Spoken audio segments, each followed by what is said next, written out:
Hi, I'm Sara. And I'm Rena, and welcome to Biopic, a podcast story. This is a podcast where we dissect the good, bad, ugly, and absurd of this specific genre of motion picture, the biopic. If you want to learn more about us, our scoring system, and how we choose movies, please check out our special introductory episode, Introduction, Who Are We and What Are We Doing? Sara. What movie are we doing this week? This week, we will be talking about a complete unknown.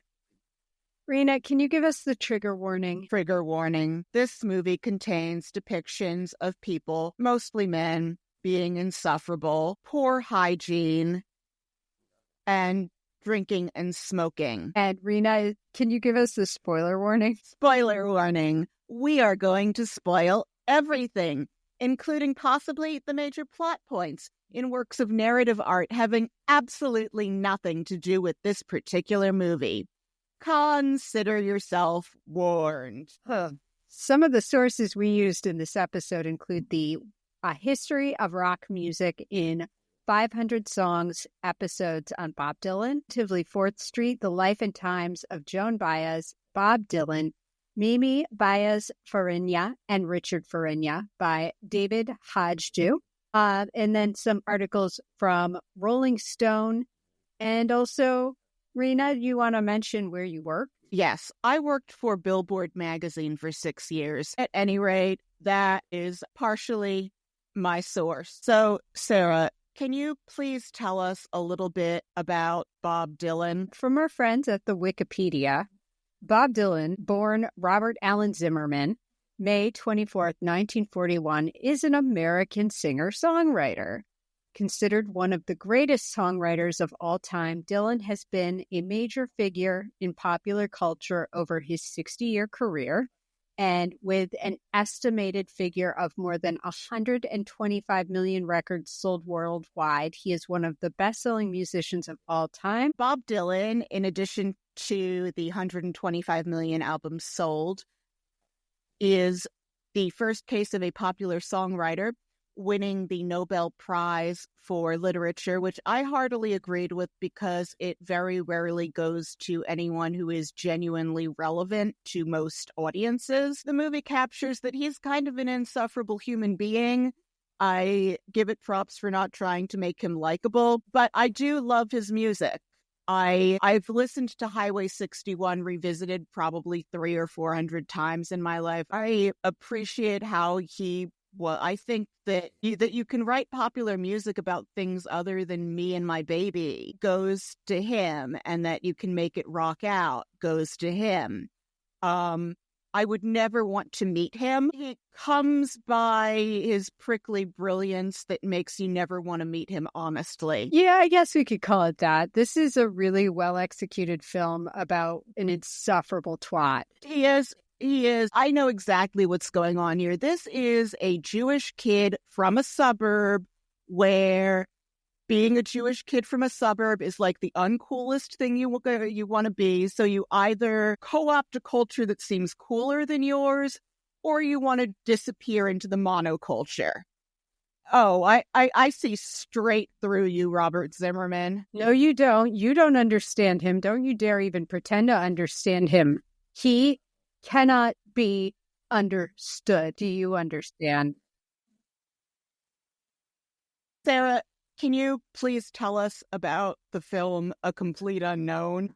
A Complete Unknown is a 2024 American biographical musical drama film currently in theaters, directed by James Mangold, who co-wrote the screenplay with Jay Cox, about Bob Dylan. It is based on the 2015 book Dylan Goes Electric by Elijah Wald. The film portrays Dylan through his earliest folk music success until the momentous controversy over his use of electric instruments at the 1965 Newport Folk Festival.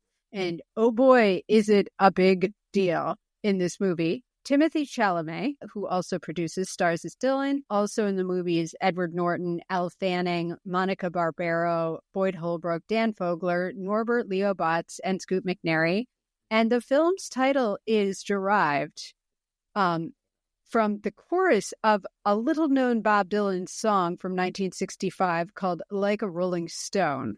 for those who don't know. So the movie just came out. It premiered on December 10th, 2024. It was awarded one of the top 10 films of 2024 by the American Film Institute National Board of Review, which gave Elle Fanning Best Supporting Actress as well. It has already received 3 nominations at the Golden Globes, Critics' Choice Awards, Screen Actors Guild Awards. So it is, it's awards bait that is baiting its audience very, very well. And it's received generally positive reviews. It is looking like it will be a box office success. It was budgeted at $50 million, and I think it's taken in around $50 million at this point. So it's all going to be okay for this movie.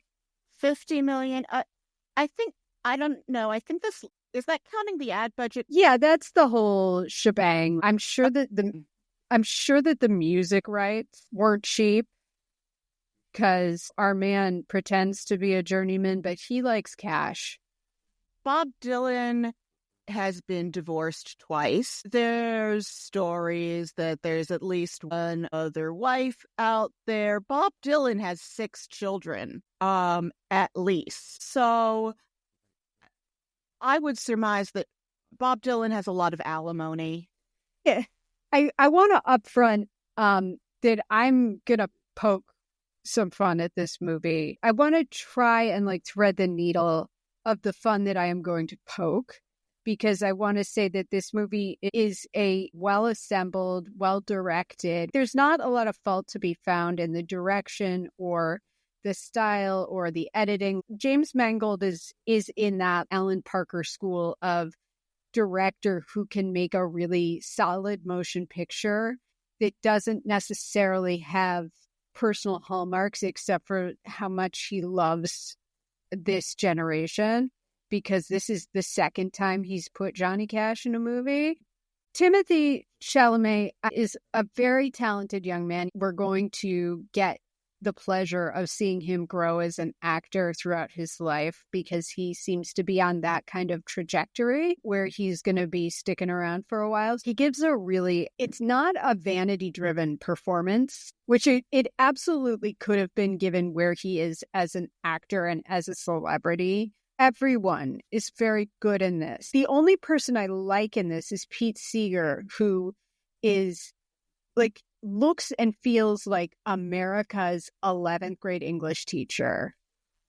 Seeger was so lovable, and stick a pin in Owimawe, because there's a story when we get to that I want to tell that we'll have linked to in the show notes. Pete Seeger becomes the villain of this film, which is wild, because I guess I'm not sure who I'm supposed to be rooting for, but I pretty much hate everyone except Pete Seeger. I'm kind of rooting against him, because I wouldn't want to be in a world where rock and roll was still, where pop music was still just love songs, and where folk music is just precious purists on acoustics. I want that welding to happen. So yeah, I mean, I'm rooting for Dylan to bring about the meld. The sincerity with which people treat music in this film rivals some of the tension that we've seen in other movies, like about the 13th Amendment or about passing civil rights laws or anything kind of important. So it's the sincerity of this film, while it is well made, grates on you in the time and place that we are in, because of how sincere it is about folk music, and about whether or not Bob Dylan should be allowed to sing other songs. The significance of Bob Dylan within this, I think he is the one that we owe for that change in what we appreciate in terms of singing, because he does not have a great voice. I love Dylan covers by women. I love Laura Marling doing A Hard Rain's Gonna Fall. I love the Nico and the Fairport Convention versions of I'll Keep It With Mine. But he brought about that thing where we would, within some genres and for a much, much greater section of audiences than before, I would rather hear someone singing their own music with grit and edge with grit and edge and intensity and authenticity than hear someone with a perfect trained voice doing a version where they don't have that investment in it. And he made that, I think, possible to a great degree as something that was marketable. And I value that. Also, I want to note, there were other people who were playing electric guitars at Newport, which I learned from A History of Rock Music in 500 Songs, just not in the specific set of circumstances that Dylan chose. The Paul Butterfield Blues Band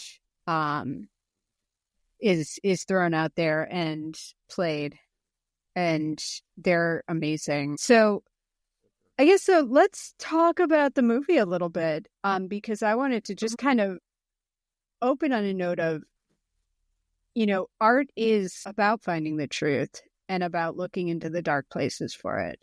And the best thing about this movie is that it shines a light of importance on a generation that we don't talk about all that often or celebrate, which is the baby boomers. We're going to say the silent generation that comes right before, or the war babies. You really had me there. Oh, okay. No, fuck them. We don't like them. Who cares about them? Bob is riding in the trunk of a station wagon and gets dropped off literally in the mouth of the Lincoln Tunnel on the Manhattan side. We see him go into a coffee shop, and there's a bunch of white assholes arguing about folk music. And as I mentioned, this movie treats folk music and purity, and I know how you feel about purity, Rena, as if they are curing cancer. Yeah, I felt as I was watching all of the folk music purists, I found myself wanting to make a version of The Weakest Link out of it called "You Are the Biggest Purist." It is a purist off. Yes. Have I mentioned enough how much I hate purists? You have mentioned it. And Bob, is in this coffee shop, and he's asking, like, oh, do you know where Woody Guthrie is? Because he wants to go meet Woody Guthrie. Woody Guthrie is in a hospital in, I believe, Morris Plains, New Jersey is what they said, which is hugely sad because he is slowly dying of Huntington's disease, which is a horribly tragic disease wherein your body just generates, beginning around like between the ages of 30 and 40. It's so sad. There's a really amazing documentary made by a woman named Mariana Pelka, who's also an actress, about how she is positive for the genetics for Huntington disease, which you can have identified now, but there's no cure, and you're going to get it, and you're going to die from it, and it's really sad. So he is hospitalized, he can't speak, and then, as if he hasn't suffered enough, Bob Dylan shows up to sing for him. Before he does, though, he stiffs the cabbie who drove him there, which I was like, this seems pretty classic Bob Dylan, and shows how he treats everyone he encounters throughout the rest of this movie. And he just can walk into the hospital. Once again, we have lax security in a movie about music in the 1960s. So it's a good thing you took us in, because I missed this part of the movie. Since I got on the G train on the wrong side, I didn't realize I was on the northbound side, not the southbound, and had to cross over, and the whole thing got delayed. So I missed everything up to the point where Bob is singing to Woody in the hospital. His hands are disgusting to look at. He has these long nails that constantly have dirt under them. I don't know if this is something he needs in order to play the guitar, or if he's just negligent of his hygiene. And I have to assume that this is what Bob Dylan's nails actually looked like, but it was too disgusting for me to research today. It's just not a thing that I want to Google when I feel like holding food down, where, like, did Bob Dylan's nails actually look that disgusting? Like, because they were like longish and broken, and there was always dirt under them. And I know there's no reason for a movie star to have their hands look that homeless unless it's an authenticity thing. Yeah, the verisimilitude of Timothee Chalamet's hands in this film cannot be overstated. He really had the hands of a hobo with a guitar and with loads of people lined up to babysit him, which is what Bob Dylan was. He also meets Pete Seeger at the hospital. I'm certain none of this happened the way it happened, and it's fine. Pete Seeger is one of the many people who, as I mentioned, just line up to babysit this man. He brings him to his home, and we meet Pete Seeger's almost silent wife, Toshi. She has like 3 lines in this. She had fewer lines than Woody Guthrie.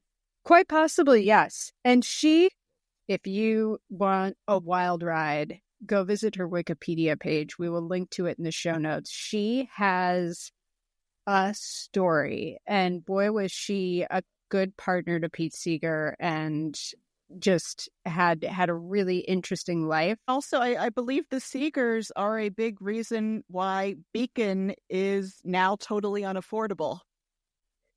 Yeah, they incidentally had something to do with that. I'm sure they wouldn't have wanted it that way.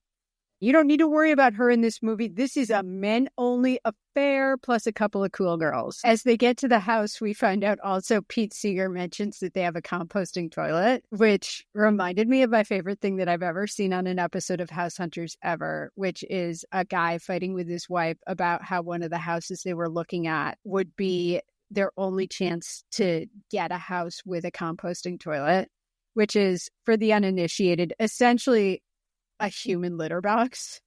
Oh, gross. And Ed Norton also does the first of many. You see this about 6,000 times in this movie.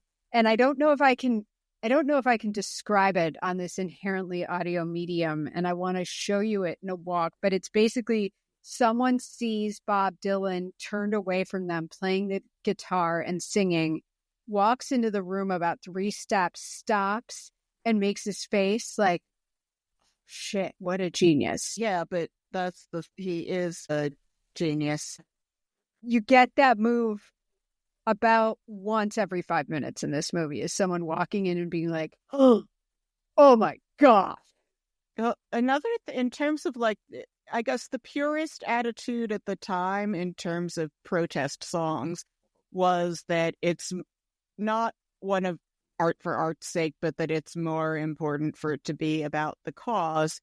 Part of why Dylan has aged better is because protest songs die with whatever cause they're about, unless you cloak whatever you're saying in metaphors so that it's recyclable for subsequent analogous causes.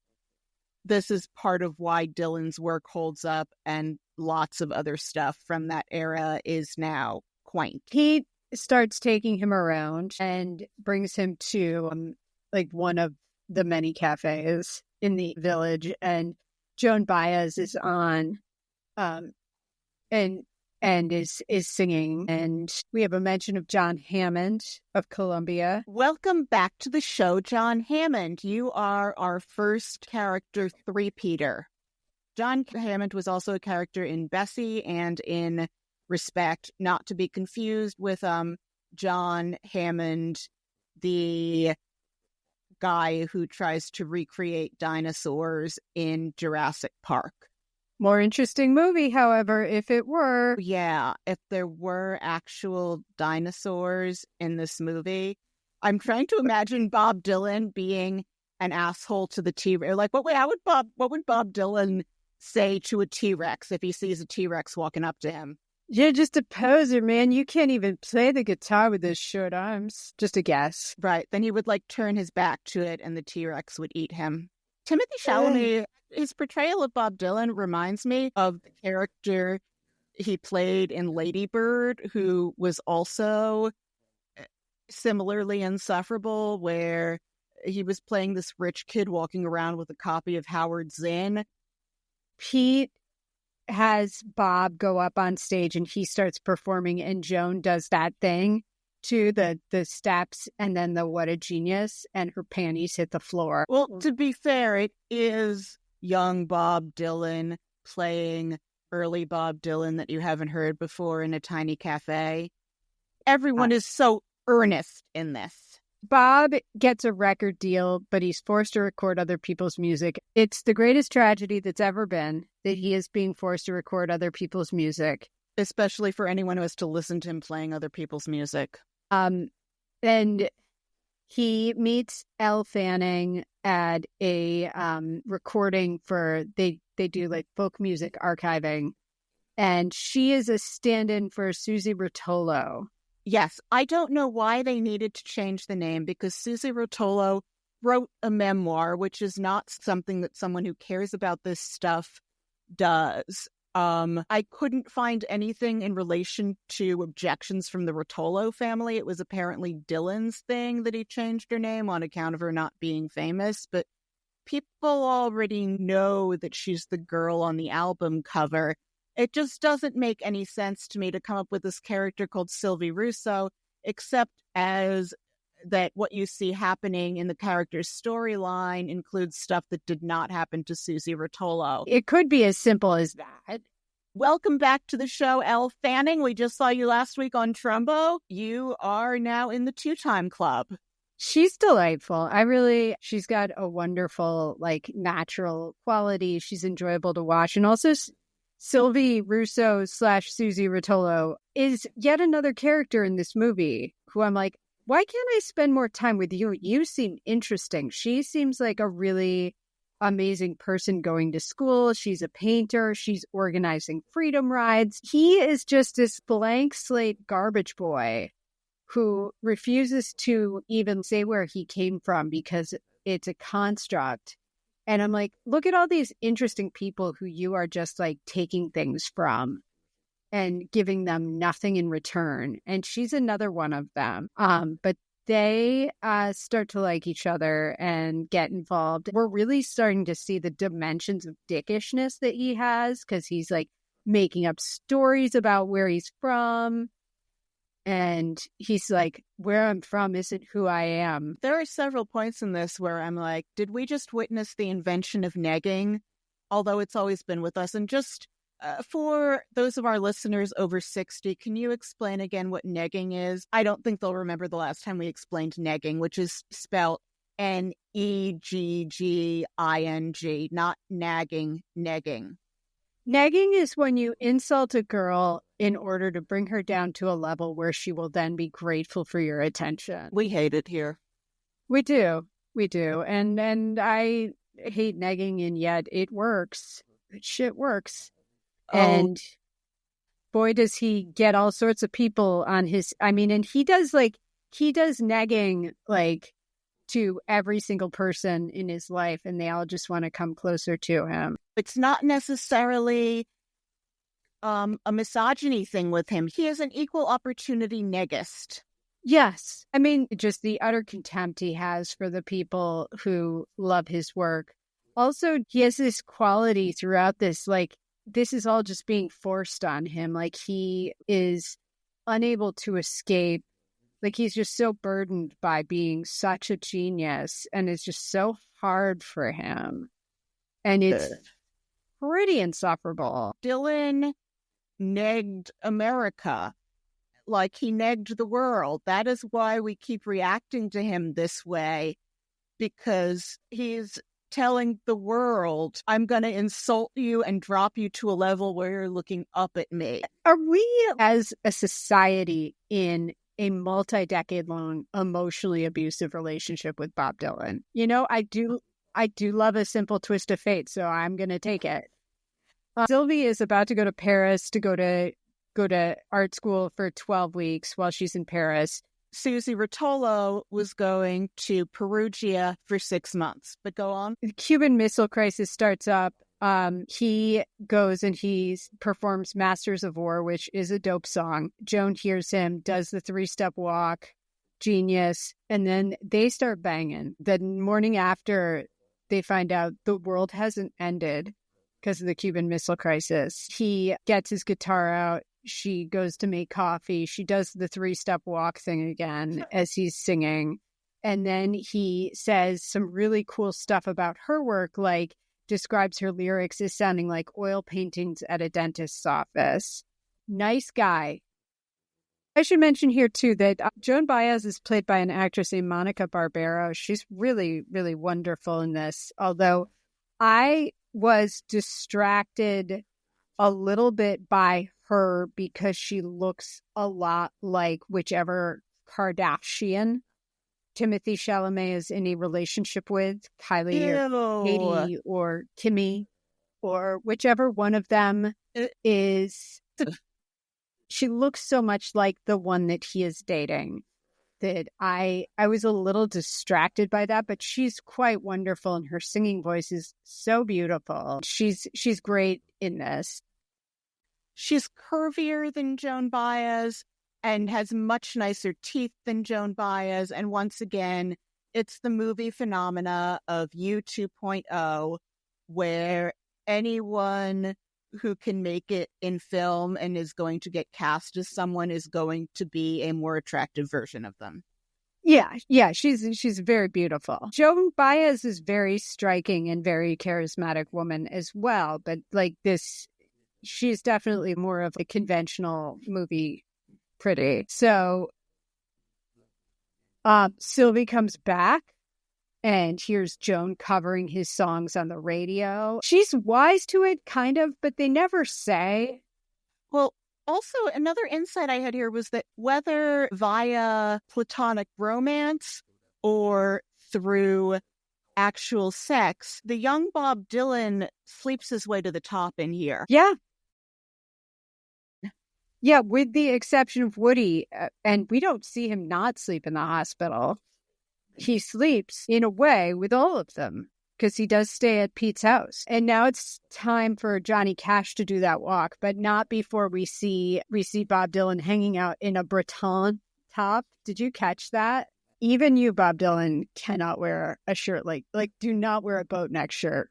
I also wanted to mention something here about Pete Seeger being a mensch, which is you see at a concert where the young Dylan is about to appear, Pete Seeger is singing A Weem Away, and Pete Seeger was possibly the only person until the descendants of Solomon Lindo, who was the one who way back made that arresting melody from In the Jungle. Pete Seeger is the only one to send actual money to Solomon Lindo's family. Read up on the story of the royalties for The Lion Sleeps Tonight. It took like 70 years, and Solomon Lindo's family was in a big lawsuit where they still got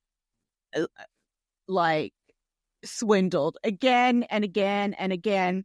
And Pete Seeger actually made an effort to say, no, I did not write this thing. It needs to go to the one who did it. And people were like, okay, because the record company that sold you the record is also totally crooked. And he put some work into finding the actual people to send the money to. Pete Seeger is such a mensch. Oh, my God. And also the other thing, and I forgot to mention this up top, but we see him on trial for contempt of Congress, similar to what we saw our sweet friend Dalton Trumbo dealing with, because he wouldn't testify for HUAC. And he fully in court has his banjo with him and is like, I'd like to sing you a song. Homeboy is always ready to sing you a song. We also started correspondence with Johnny Cash at this point. Boyd Holbrook is so great in this movie, in this role. He is so fabulous as Johnny Cash. When he shows up on stage, I want to know what Mangold's process is in terms of directing two different Johnny Cashes in two different movies 20 years apart. Joaquin Phoenix chomped scenery. This is a much more natural Johnny Cash. Yeah, I wonder if he was like, go watch the movie I made about Johnny Cash and just play it a little lighter. And then he starts to sing Hard Rain's Gonna Fall, and we see him struggling with the fame. And this is a wonderful song, of course, too. We hear a lot of these songs almost to completion in this film. We see him working on it, and we see that how part of the work of inspiration to perspiration includes the willingness to, when that inspiration hits you, drop everything that you have to do to get it down in the form it's coming to you in, and to be an asshole to people to get them out of your face so you can do your thing. One of the things I really liked, too, that you see quite a bit in this movie is the different versions of songs, because you see like the iteration process, too, which I thought was a really just a cool thing to have in there, was seeing like how these songs grow. You saw the joy in the creation and the playing of music. We hated so much in The Doors, where it seemed like they were all completely miserable, except for that one flashback scene that we saw at the end to a past that had not been evident in the remainder of the film. Like, the only times I think that Dylan seems happy and likable are when he's playing and recording music, not necessarily in front of an audience for its own sake, where there's no one there who has any expectations on him. And then he sings The Times They Are Changing at Newport Folk Fest, and the whole audience does the 3 steps. And oh my God, what a genius moment. They all lose their goddamn minds over this song. And Pete's doing the thing off stage like, oh my God. Everyone is just, oh my Godding all over the place. And then we do like a cut. It's almost like a Boogie Nights level cut where it goes like the 80s. Where it's like 1965, and he is like, guess what? I am turning into a Mark Zuckerberg level of monster right now. He goes to this party. Everyone wants him to perform. And Pete has his guitar. And he has a new girlfriend who we see exactly once, and I have no idea who she's supposed to be. And I didn't really care enough to look it up, much like I didn't feel like looking up whether his fingernails were actually that gross at the time. Bob is like, oh, if I have to sing at the party, my life is gone. Everyone fawns over me. It's hard having everyone kiss your ass all the time. Yeah. Oh, God, it's so hard to be a genius. My life is so hard. Everybody wants I'm a sensitive, misunderstood genius. I'm going to play with my butt in your face. You don't understand me. Everybody wants things from me. My life is awful. Yeah, he's like a real baby about it. And then we start like, okay, so this thing starts happening in this movie. I wasn't tracking it all that well, and I have a hard time telling white boys apart from each other. There's a lot of like these men who start coming into the movie that I'm not sure if they track all the way through or if they disappear. Like he meets the guy in the elevator, and then like there's some other guys, and they all look the same. And they all, I think, become members of his band. And they're giving me way too much pipe on these people because I could give a shit if it's not Levon Helm or Robbie Robertson. There's a guy, right, there's Bob Newworth, who I don't really care about either. Should I care about any of these people? You know what? I'm going to answer that for you. I don't. We're spending like way more time with them than I want to. So he then like follows that guy to a bar. I'm emotionally like at capacity. I can't care about any more people in this movie. And he gets into a fight. He shows up at Sylvie's doorstep after getting into a fight at this bar where people were trying to once again take pieces of him from him. And he says something here that was just so gallingly shitty. He's complaining to her about how people are always asking him where the songs come from. And then he's like, all they really want to know is why don't the songs come from them? And I was like, wow, your contempt of your audience is really shitty. And maybe they're not jealous of you because they don't have your voice as much as they're interested. Like, what are you seeing? Like maybe someone's asking you that question because they're actually interested and they're not someone who is deserving of your mockery. Like most self-absorbed people, he's assuming that everybody is like him. That shocked me. I was like, wow, you're a terrible person. I think it's that all of his humanity got like rerouted in his brain in order to, and that's something that a lot of really brilliant people are horrible people. It doesn't make it okay. And maybe they pay some kind of emotional price in terms of their relations to others that they don't even realize. And you know what? If that's part of what got us these songs, I wouldn't change a thing about Bob Dylan. I'm glad I don't know him. He's what they say when they say don't meet your heroes, don't meet Bob Dylan. Meanwhile, over at Newport Folk Festival headquarters, they have heard some shit about how Bob Dylan is planning on plugging in, and they are pissed.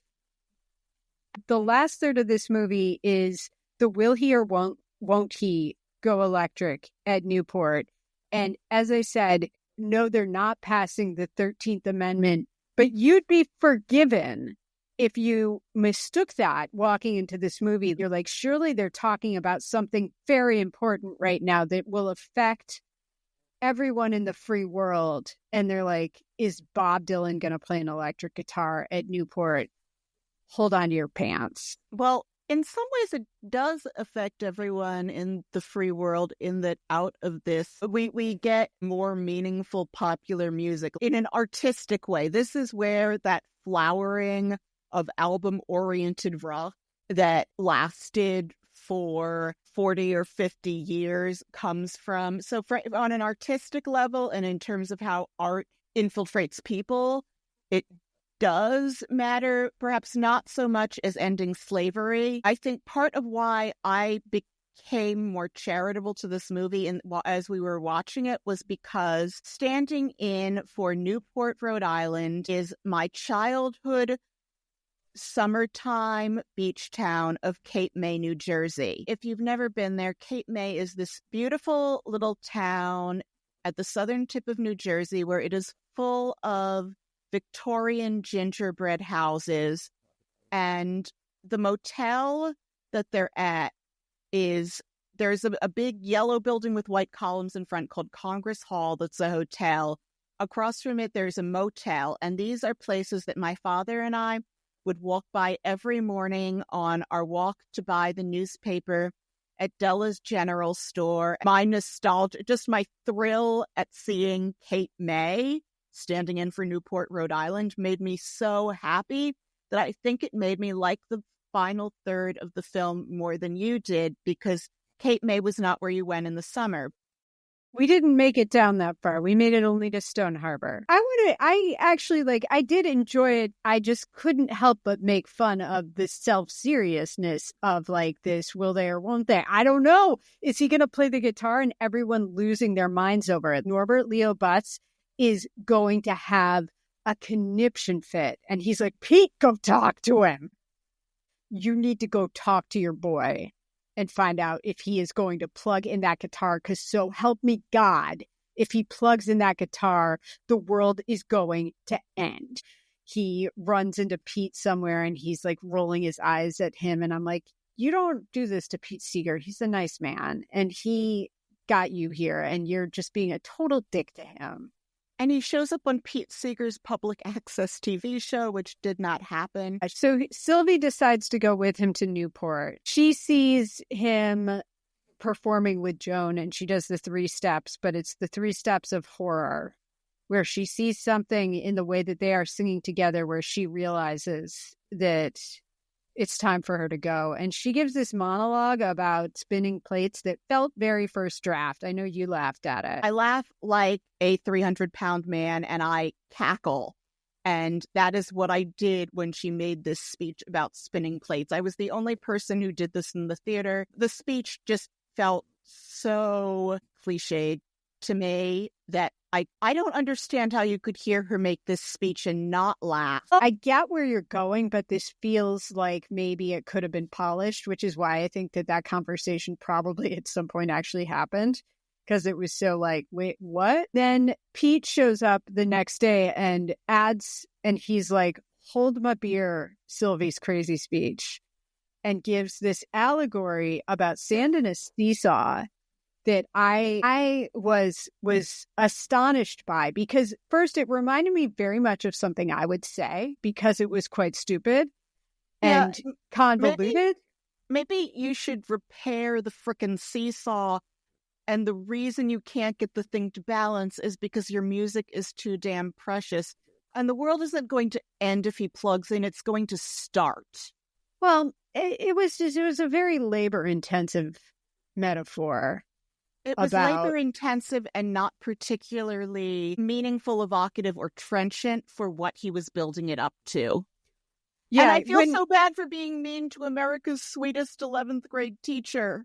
To be fair, if he had for once actually like had his banjo on him in a moment like this, like he always had his banjo. He didn't have his banjo here. He could have banjoed out a song about this that would have been like, we're going to dig the sand and put it in the basket. We're going to make it fair. Going to put the sand in the basket. We're all going to work together and put the sand in the basket. It's going to make the world fair again. All that sand in the basket. Bob's going to bring a shovel and put the sand in the basket. It's going to weigh the bricks down. The bricks are going to... Right? Better movie?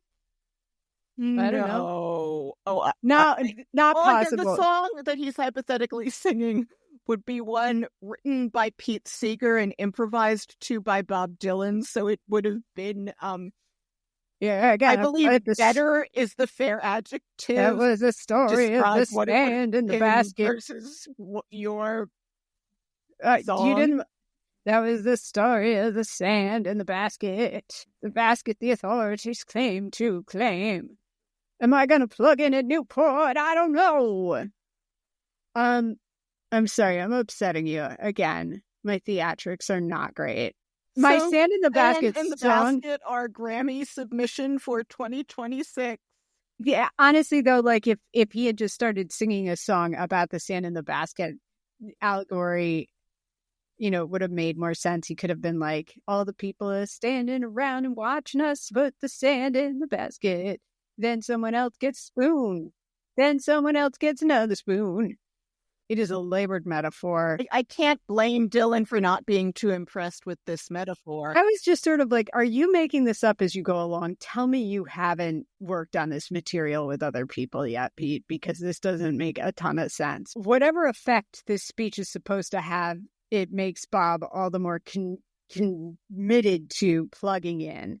Because he ain't going to work on Maggie's farm no more. He sings Maggie's farm, and the crowd turns into a physical manifestation of an internet comment thread. I'm like, what the fuck is wrong with you? You're hearing Bob Dylan plug in at Newport. This is legendary. Shut up.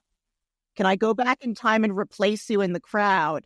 Except I would get mad that, like, how did the headline act only play 4 songs? He was just being kind of a dick. He was like, no, we're just doing 3 songs. And one of them is Maggie's Farm. And it inspires one woman in the crowd to scream out Judas, which I know actually happened. But it's like... No, but not at Newport. It happens in that documentary where he's in England and the person who says Judas makes some speech about, like, getting into the gutter. Everyone needs to take a breath. The Vietnam War is going on, and you're yelling Judas at him for singing Maggie's Farm. We are one, like, you're Hitler away from, like, the earliest confirmed incident of Godwin's Law. This crowd is losing their mind with anger. Pete Seeger is almost going to get his arm broken to try and make sure that Bob Dylan doesn't play on the electric guitar in front of this crowd of mostly white kids who aren't going to do anything. Like, what are they going to do? Climb up on a bunch of poles like when Penn State wins a game? Like, what is going to happen? They're going to do what earnest, precious, old white kids always do. What, like write letters? They're going to be annoying and they're going to make a bunch of noise. There's not an internet yet. Where are they even going to go and complain? Like, we're going to write a mean letter to Pete Seeger? They're going to manifest that their generation was the greatest thing ever so they can keep complaining until there's an internet. And just take up all the cultural oxygen. Yeah, and all the emotional oxygen and all the financial oxygen and own all the real estate. And all the actual oxygen, they're going to make sure there's a lot less of it. Can we blame Bob Dylan for that? Or because he went electric at Newport and upset a bunch of earnest young people who apparently nothing was more important than hearing Bob Dylan play. But anyway, so he sings his 3 songs. He sings like a Rolling Stone. The crowd is divided over this. As I said, fist fights. People are backstage losing their minds. over this and not sure what they should do. They are acting like he went out on stage and took a shit. Did anyone smash any furniture, though? No. Okay, so that's, you know what? I did appreciate the lack of a framing device. Oh, wait. Didn't someone crash through a lattice? I don't recall. Maybe that happened. Another thing that happens throughout this movie that I didn't clock because I was too busy talking about my 3 steps genius face is that people show up for gigs like 5 seconds before they're supposed to go on stage. In real life, when people have gigs, there's a thing called the sound check. There's other people who are there with you. You generally need to be there while the opening act is on. You should probably drink some tea. I was annoyed at how much Joan Baez walks around barefoot. Did they not all constantly get splinters and glass in their feet? She's shown walking around barefoot at the motel the morning after there's been a huge party. They didn't invent splinters until the 70s. So no, didn't have to worry about that. It was part of the 60s dying that suddenly you could walk around barefoot and get splinters and glass and cigarette butts. And the first known incident of splinters happened at Altamont, which is why they called it the death of the 60s. After that, everyone had to wear shoes. So he performs his 3 songs, then he does an encore, and then he goes and sits in the car and pouts like a little bitch and goes back to the hotel and pouts like a little bitch in the hotel. And everyone's listening to Subterranean Homesick Blues because he has changed music, even though everyone didn't like his performance that night. And also, Highway 61 Revisited, the album does not come out for another month, at least.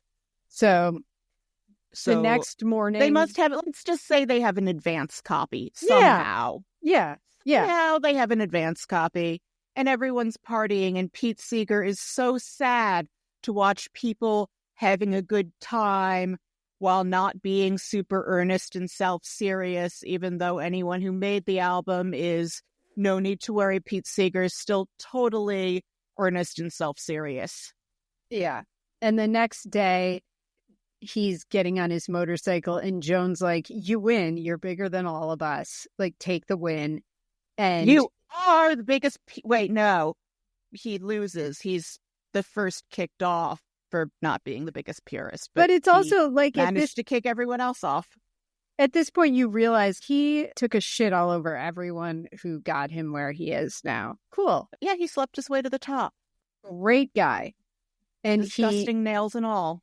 Drives away on his motorcycle without a helmet on. Foreshadowing. Oh my God, yes. He has been on that motorcycle with no helmet so many times, and people have commented, but they don't deliver on that he was in a motorcycle accident. Again, this is actually a place, too, where I give this movie credit, and this is why I didn't fault it for, like, all of this stuff that didn't happen the way that they say it happens in this, is because a way that we could have been manipulated that we were not, that they would have done with Bohemian Rhapsody, for example. And this is how, to me, like, how to categorize how manipulative that movie is that they would have put that motorcycle accident at the end of Act 2, and Bob would have had to recover from it and then decide that he was going to perform the music his way at the Newport Folk Festival. Yes, that's exactly what I was thinking you were about to say. They would have shown him having the motorcycle accident right before Newport and having to get it back together to go on and make everyone hate him. I liked that it never tried to make me like this insufferable, precious boy. I was rooting for him to make the music happen. I was never rooting for him. Something that I was reading about in the making of this movie is that James Mangold said that it was going to be more of an ensemble piece, or that was kind of the intent. And I do feel that in some ways in this movie, but I feel like ultimately we spend way too much time with Bob Dylan to say it's a proper ensemble piece. But I think, like, we could have found more love. I personally could have found more love in my heart for him if this were more like a Nashville or any other ensemble piece of filmmaking where I wasn't spending so much time, like, in a position where I felt like I was being asked, because it was a movie about him, to be on his side. I don't have it in me to be on this man's side because he is a fucking troll. Yeah, I see that. It is beautiful to look at. It's well crafted. It's a tactically excellent movie. It's just like at the core of it is someone who is very dislikable, and I don't find anything endearing about him. And I also don't feel like I know nearly as much about him as I know as literally any other character in this movie. He doesn't want anyone to know the real him because the real him is middle class. The real him has a very unexceptional, non-cool background. Then can I say something provocative? If we can't know anything about him, don't make a movie about him. Make a movie about something else. Yeah, but it's a movie about Bob Dylan plugging in at Newport. I know. And it is the most important thing that ever happened.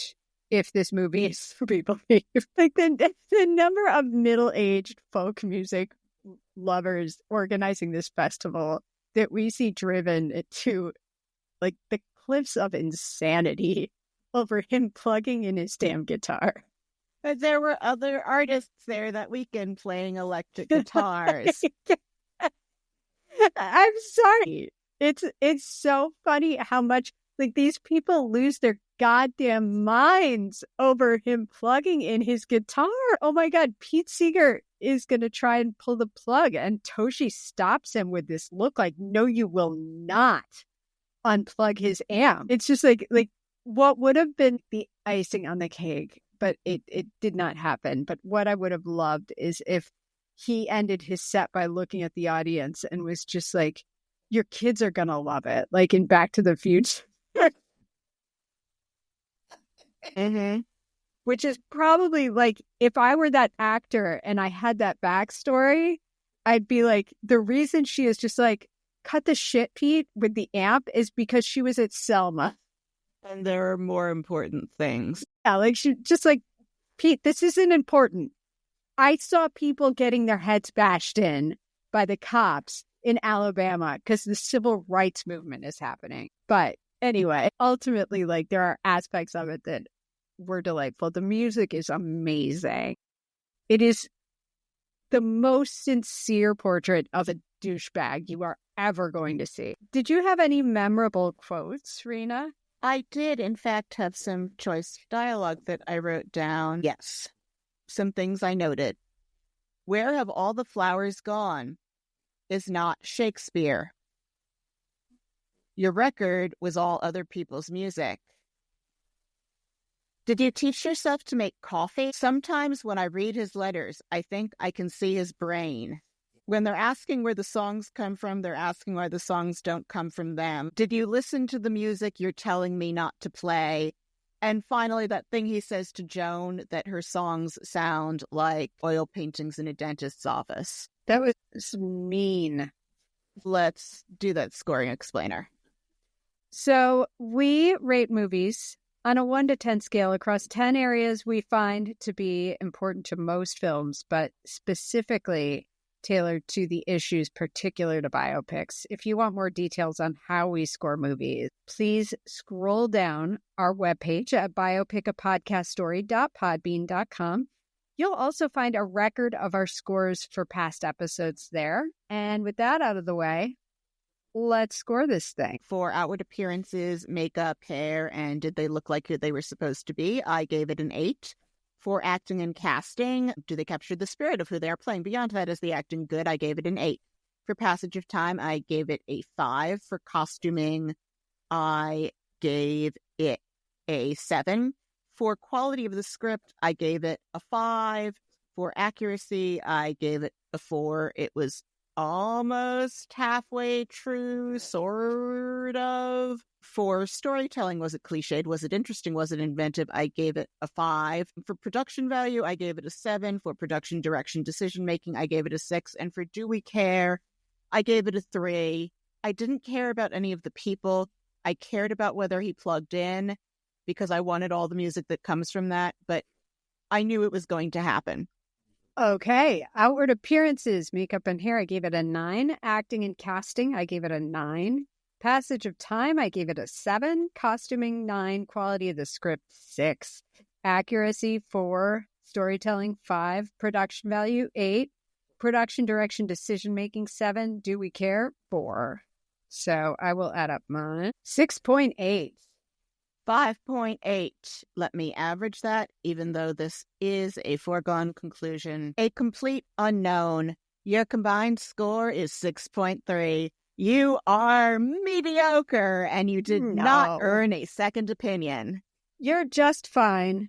A complete unknown. So no need for second opinion. Is there any other stuff that you should watch instead? I think you should listen to the Laura Marling cover of A Hard Rain's Gonna Fall, the Nico and Fairport Convention covers of I'll Keep It With Mine, and actually Bob Dylan's albums from the 60s and early 70s. If you haven't listened to them, there's a reason they have the hype they do. Again, the best musical biopic we've done on this so far is Rocket Man, where you care about the character and get to hear incredible music, and it's sung by someone whose chops match up to who they're playing. And I would say that this was a fun delight of a movie to see for the most part. I love A Simple Twist of Fate, but Blood on the Tracks, that whole album is incredible, as is the album Desire. I would also say that my Lord and Savior Martin Scorsese made 2 really cool movies / documentaries about Bob Dylan,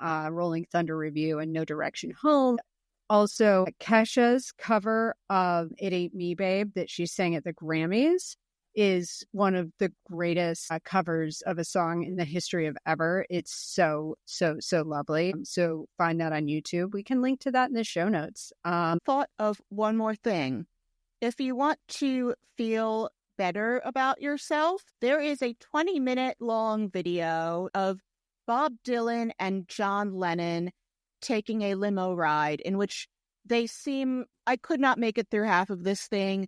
They seem completely miserable, and like they're both so insecure and trying so hard to be wittier and cooler than thou. And I was watching this thing and I was like, I don't want to be in this limo with John Lennon and Bob Dylan. This is awful. And I felt really good about not being them, even though they're like rich and famous and iconic, because it's just uncomfortable. It is like the most uncomfortable car ride you've ever seen. And I wanted the heck out of there. I couldn't make it through half of this thing. So I would say, yeah, watch that if you want to feel better about yourself in comparison to Bob Dylan and John Lennon. It's on YouTube. Or don't. Don't hang out with geniuses. Like, geniuses are kind of lame. Anyway, and on that note, if you like this show, please leave us a 5-star rating and subscribe to us on iTunes, Spotify, or wherever you get your podcasts, and tell a friend, or better yet, plural friends, and share us on social media. We hear it helps.